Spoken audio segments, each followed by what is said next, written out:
이태리는 명품이 많죠. 그런데 이태리가 저렇게 예술로 꽃을 피우고 세계에 이렇게 선도하는 그런 나라가 된 데는 한 가문의 큰 기여를 했습니다. 메디치 가문이라는 이 가문인데, 이 가문은 금융을 통해서 돈을 많이 벌었어요. 그래서 이태리에 있는 솜씨 좋은 장인들, 그런 예술인들을 일찍부터 발굴해 가지고 재정적 지원을 해줍니다. 이 메디치 가문은 은행까지 설립하고 유럽의 전역에 이 은행들 통해서 금융을 통해서 이 모은 돈을 이게 사회에 환원하는데, 그 환원의 중심에 어떤 사람이냐, 예술가들 키운 거예요. 그 중에 우리가 잘 아는 레오나르도 다빈치, 미켈란젤로, 이런 사람들도 이 메디치 가문의 재정적인 후원을 받은 겁니다. 그 중에 이 미켈란젤로는 일찍부터 천재성을 알고 아예 이 아이를 어려서 데려다가 이 가족들과 함께 지내게 했어요. 그런 일화가 있습니다. 그래서 이제 열심히 그 천재성을 계속 발휘하면서 재정적 지원받고 이런 상황 가운데서 어느 날 이 메디치가 미켈란젤로에게 한 가지 부탁을 합니다. 이 피렌체의 이 중심 그 시가지에 이 대광장에 조각상 하나를 좀 만들었으면 좋겠다, 이 제안을 합니다. 그래서 자기를 너무나 사랑하고 아끼고 도와줬던 그 분이 자기를 생각하면서 이 조각상을 만들라고 하니까 고심을 했어요. 그리고 그 작품을 만들기 위해서 대리석이 필요하니까 여기에 맞는 대리석이 어딘가 2년 동안 잠깐만 찾아다녔어요. 근데 쉽게 발견하지 않은 거예요. 근데 어느 날 길을 가다가 잡초더미, 쓰레기 더미 옆에 돌이 버려진 걸 본 거예요. 5.5m의 거대한 이 대리석이 그냥 길가 한쪽에 그냥 쓸모없는 돌처럼 버려진 거예요. 근데 이 천재 이 미켈란젤로가 딱 보는 순간 작품이 눈에 그린 거예요. 이거다. 그래가지고 그 돌을 옮겨서 작업실에서 작업하기 시작한 거예요. 자기 머릿속에 기억되는 다윗, 이 다윗이 그 돌 안에 있는 거예요. 그래서 이 망치와 정을 가지고 돌을 쪼기 시작합니다. 그래서 외관이 나온 거예요. 그것만 2년. 그 상태에서 이제 이 돌을 곱게 다듬으면서 걸작에 나온 게 저 사진에 나와 있는 그 글입니다. 네, 저게 다윗 상이에요. 세계적인 걸작품으로, 유명한 걸작품으로 회자되고 있어요. 그런 일화, 그런 배경이 있습니다. 길가에 버려진 그냥 쓸모없는 돌이었어요. 그런데 위대한 예술가의 눈에는 저 안에 걸작이 보인 거예요. 저 작품을 이렇게 만들고 난 다음에 이제 시민들과 함께 이 제막식을 하는데, 이 가렸던 커튼을 딱 내리면서 저 작품이 온 시민들의 눈에 들어온 순간 탄성을 자아내요. 어떻게 저렇게 멋진 예술품이 나왔는가? 탄성을 자아내며 칭찬하고 있는 상황. 그때 그 시민들이 궁금해서 물어본 거예요. 어떻게 해서 저렇게 만들었는가? 그가 한 말입니다. 나는 대리석에서 완벽하고 완전한 다비드상을 보았고 다비드상이 아닌 부분만을 없앴을 뿐입니다. 망치와 정으로 했던 거 뭔가 다윗 위에 것들은 다 쪼개서 없애버렸다는 거예요. 그러다 보니까 다윗이 딱 눈앞에 나왔다는 거예요. 그 작품이 아주 중요한 의미가 담겨져 있어요. 오늘 읽었던 이 본문을 보면은 예수님께서 제자를 불렀는데 그 제자 3년 동안 제자를 같이 걸으면서 제자답지 못한 모습이 나타나요. 아직도 죄악된 모습, 아직도 속물근성, 그 인상이 너무 강해요. 그런 그들 예수님께 제자를 부르셔서 3년 동안 공을 들여요. 그런데 여전히 변화가 더뎌요. 그러면서 연이어 말씀 보면은 길 가던 이 제자와 또 다른 이 무리 가운데서 몇몇 사람들이 예수님 따라서 다가와서 제자 되겠다고 예수님 또 어떤 분은 직접 콜링해가지고 제자를 부르기도 하고, 이제 그런 모습 속에서 주님이 진짜 제자의 모습이 뭔가 이 대조된 것이 오늘 본문의 내용입니다. 그래서 시간상 좀 간략하게 요약해서 말씀을 드리려고요. 예수님은 예술가 중에 예술가예요. 창조주예요. 전능자예요. 창세기 1절 보면은 말씀으로 천지를 창조하신 때 그 창조하는 거 볼 때마다 주님이 탄성을 전했어요. 보시기에 좋았더라. 좋았더라. 좋았더라. 토부. 근데 마지막은 쉼이 좋았다. 탄성을 자는 하나님의 모습이 들려요. 위대한 걸작가이신 하나님. 그 예술 가진 하나님의 손에 내가 빚었고 여러분이 빚어진 거예요. 그런데 우리는 죄성 때문에 아직도 추한 모습이 있어요. 그것을 주님은 계속 망치와 정을 가지고 그 쪼아내는 거예요. 그런 가운데서 우리 지금 신앙의 여정을 걷고 있는 상황입니다. 오늘 이 본문을 보면서 예수 믿음도 아직도 변하지 않은 그런 것, 그게 뭔가 살펴보고 그런 우리를 어떻게 주님이 빚어가시는가 좀 같이 보려고 합니다. 제자때 못한 모습 첫 번째가 세속적인 모습이에요. 보십시오. 46절 보니까 누가 크냐 제자들끼리 서로 옥신각신합니다. 누가 크냐? 12명의 제자들이 서로 기재게 하는 거예요. 자리 다툼하는 거예요. 네가 크냐 내가 크냐. 근데 이 배경은 예수님이 십자가를 향해서 걸어가는 여정이에요. 예루살렘에 가는 여정이에요. 죽으러 가는데 제자들의 마음은 예수님이 죽은 것과는 상관없는 모습. 여전히 죄성 가진 인간의 모습. 서로 높은 자리, 좋은 자리 차지하려는 이 모습. 이게 세속적인 제자들의 그 현실을 그냥 있는 모습 그대로 보여준 내용입니다. 이들은 권력욕, 명예욕, 시기, 질투심으로 꽉 차 있어요. 아직도 변화되지 않은 모습. 3년 동안 예수님 곁에 있었는데 제자 훈련은 원조이신 주님이 훈련시켰는데 너무도 변화가 더뎌요. 그런데도 이런 자들을 부르셨다는 거예요. 여러분 제자 훈련이 다 바꾸진 않아요. 그런데 주님은 계속 인내하면서 바꿔가셔요. 그게 위로고 소망입니다. 3년 동안 공들였는데 아직도 세상이 있어요. 아직도 생각이 안 바뀌었어요. 그런 그들 두고 예수는 지금 십자가의 길로 가는 거예요. 두 번째 모습은 편협적인 모습입니다. 여러분 49절 보십시오. 요한의 고백. 주의 어떤 사람이 주의 이름으로 귀신 쫓아내는 것을 우리가 보고 우리와 함께 따르지 아니함으로 금했습니다. 예수님의 이름을 가지고 귀신을 쫓아낸다면 이 제자고리에 들어가야 되는데 왜 그룹 밖에서 허락하지 않은 일을 하느냐. 그래서 단호하게 중단시켰다는 거예요. 근데 이 원어를 보니까 쓰인 이 금했다는 단어가요, 이 미완료 과거 시제예요. 이 헬라어의 미완료 과거는 한 번은 끝나지 않았다는 거예요. 지속성을 가지고 했다는 거예요. 이 사람을 중단할 때까지 계속 괴롭혔다는 거예요. 그런 제자들 보면서 예수님이 하신 말씀 보십시오. 50절. 금하지 말라. 너희를 반대하지 않는 한 너희를 위하는 자이다. 이제 그만해. 됐어.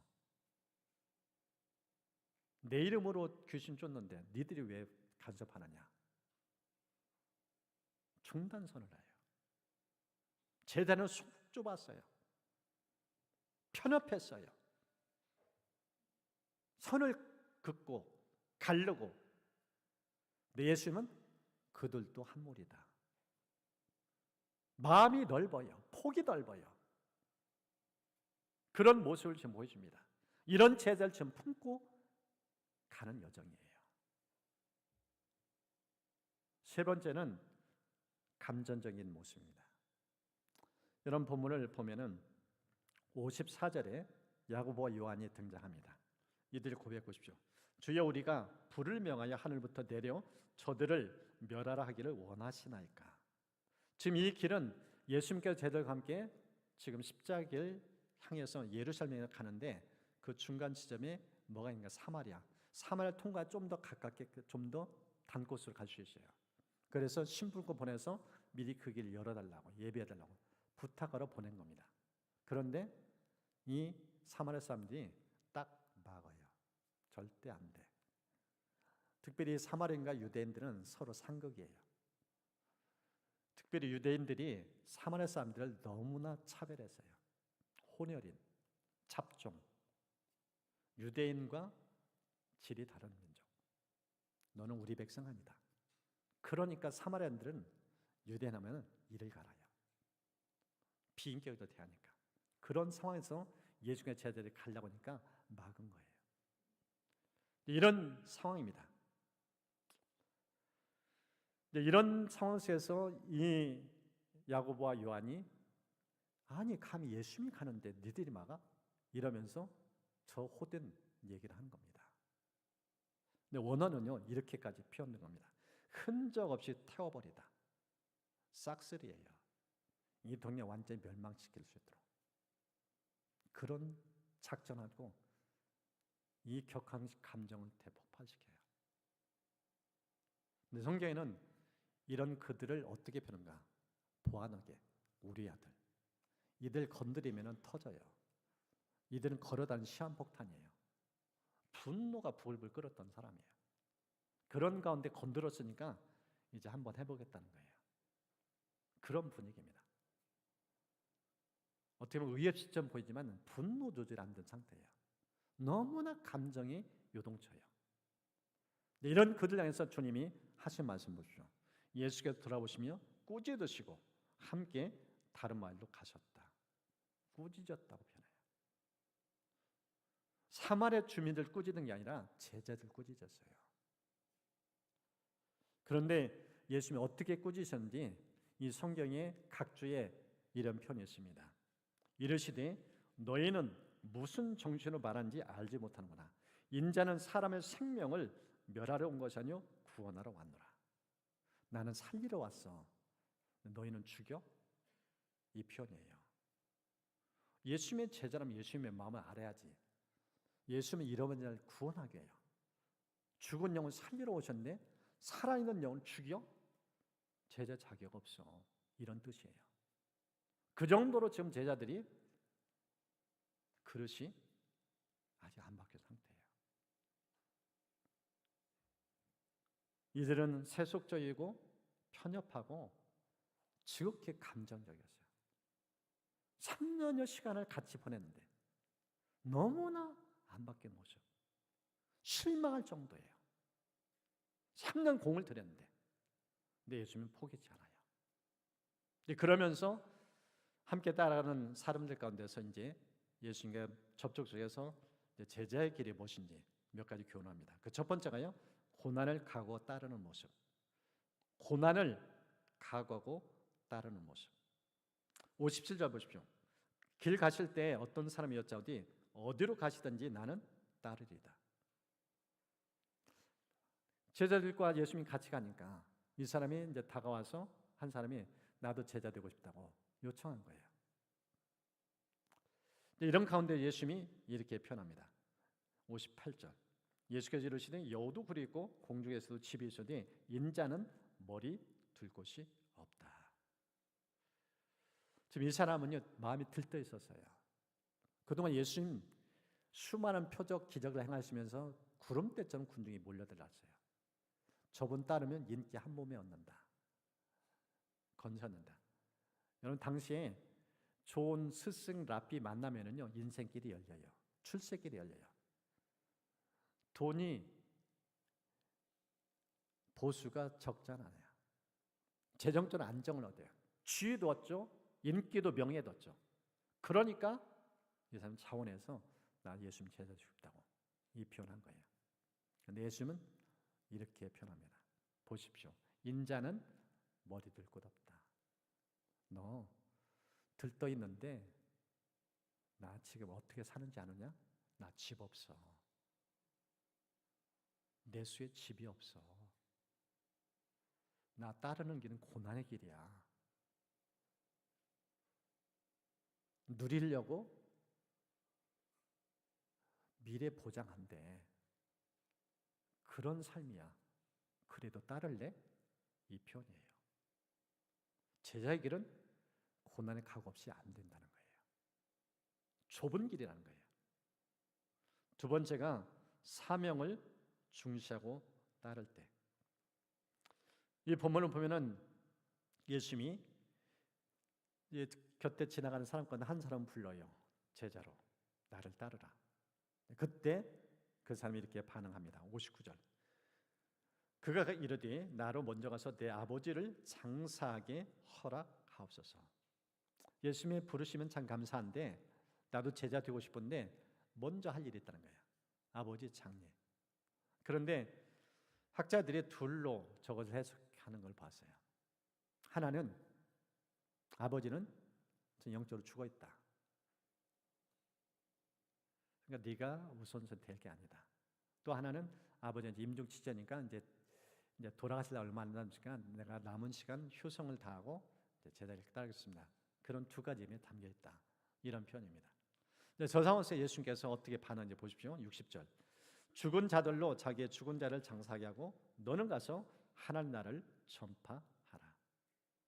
예수님이 이 사람이 먼저 우선순위를 부복게 뒀는데 예수님은 그 우선을 바꾼 거예요. 네가 부모 효성 타는 거 율법적으로 맞는 것 같지만은 하나님 나라는 그게 우선순위가 아니야. 죽은 자들로 죽은 자를 장사하겠다. 영적으로 죽어 있는 사람 그냥 세상에서 알아서 하면 돼. 하나님 나라에는 진짜 필요한 것이 복음이야. 복음만이 사람을 살릴 수 있어. 그 일에 네가 헌신해. 그 얘기입니다. 그걸 지금 이 성경은 우리에게 말씀을 하고 있어요. 사명감 있게 살라. 사명이 무엇인지 알고 그 사명 중심에 살라. 이 도전의 메시지. 진정한 우선순위가 하나님 나라다. 그의 의를 구하는 것이다. 이 메시지를 들려준 겁니다. 한 글에 이런 표현이 있어요. 가장 위험한 유혹은 악한 일을 하겠다는 것이 아니라 더 나중에 선한 일을 하겠다고 미루는 것이다. 주님의 부르심에는 오직 지금만 존재한다. 가장 위험한 유혹은 악한 일을 하겠다는 것이 아니라 더 나중에 선한 일을 하겠다고 미루는 것이다. 주님의 부르심에는 오직 지금만 존재한다. 아주 중요한 메시지가 담겨져 있어요. 더 나중에 아니란 거예요. 악한 일이 아니라 뭐가 악하냐? 진짜 해야 될 일을 미루는 거. 그게 악하다는 거예요. 하나님의 일은 시금성이에요. 긴박성이에요. 영혼 살리는 것. 아까 우리 오 집사님 간증하면서 울컥울컥 했잖아요. 6분이 돌아가셨어요. 그 상황 속에 며느리가 다음은 우리 시어머니가 될 수 있는데 그 시어머니 언제 떠날지 모르는데 그 영혼에 대한 애틋함, 그 애절함, 복음을 전하지 않으면 어떻게 되는 걸 알기 때문에 그 긴박성을 가지고 어버이날 찾아가고 또 지난주일 찾아가고 영혼에 대한 마음이 있으니까 모든 거 제쳐놓고 거기에 집중하잖아요. 이게 사명의식이에요. 이런 삶으로 우리가 불렀다는 거예요. 그런 삶을 살도록 주님이 축구하는 내용입니다. 마지막 세 번째는 주님을 바라보고 따를 때예요. 이 본문의 61절을 보십시오. 또 다른 사람이 이르되 주여 내가 주를 따르겠나마는 나를 먼저 내 가족을 작별하게 허락하소서. 주님의 길을 가고 싶어요. 주님을 주라는 고백을 해요. 내 삶의 주도자, 내 삶의 주권자. 예수님을 따르고 싶어 하는데 이 사람 표현표 나로 먼저 가족과 작별하게. 이 상태 떠나기에는 아직 서운한 게 있다는 거예요. 부모님 그래도 인사는 하고 해야 되지 않느냐, 이 마음이에요. 그때 주님의 표현 보십시오. 예수께서 이르시되 손에 쟁기를 잡고 뒤를 돌아보는 자는 하나님 나라에 합당하지 아니하니라. 저것은 열왕기상 19장과 연결된 표현이에요. 엘리야가 엘리사를 선지자로 부를 때 그가 밭에서 소를 몰고 농사일을 하고 있었어요. 그때 옷을 던지면서 선지자로 불러요. 그러자 그가 이 소 12결의 소를 이 농사했던 상황에서 소 한 결이, 그러니까 2마리를 잡아서 제사 드리고 그리고 소와 농사짓는 모든 기록을 다 불태웠다고 성경 표현하고 있어요. 무슨 뜻이에요? 깨끗하게 정리했다는 뜻이에요. 그거 누구 가면은 힘들면은 다시 돌아와서 쟁기 손잡을까 하니까. 하나님 나라는요, 정리 작업하는 거예요.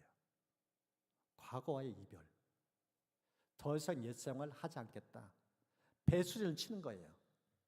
다리를 자르고 배를 불사르고 내 인생은 전진밖에 없다. 이 정신으로 사는 게 제자예요. 주님만 바라보는 거예요. 주님만 주목하는 거예요. 한눈 팔지 않는 거예요. 제자 훈련은 이 훈련이에요. 세상 미련 같지 않고 오직 나를 위하여서 생명까지가 바친 그 주님, 그 예수님께 인생 걸고 오직 주바라 인생 사는 게 제자 훈련이에요. 그 삶으로 주님 우리를 부르신 거예요. 우리 성경을 통해서 제자다운 모습이 무엇인지, 어떤 것이 제자다운 모습인지 세 가지씩 우리가 비교해서 살펴봤습니다. 세속적이고 편협적이고 감정적인 것, 이건 예수 믿지만은 여전히 우리가 하나님께서, 주님께서 친히 이 망치와 청으로 쪼아서 버려버릴 모습들이에요. 근데 진짜 이걸 제거시킬 때 이제 우리는 뭐가 나타난가? 고난도 각오해요. 고난도 마다하지 않아요. 그 길을 걸어가요. 그리고 사명 갖고 그 길을 걸어가요. 그리고 오직 시선은 예수께 초점을 둬줘요. 이게 진짜 제자는 제자입니다. 이제 주신 말씀을 품고 굵고 작게 기도했으면 좋겠어요.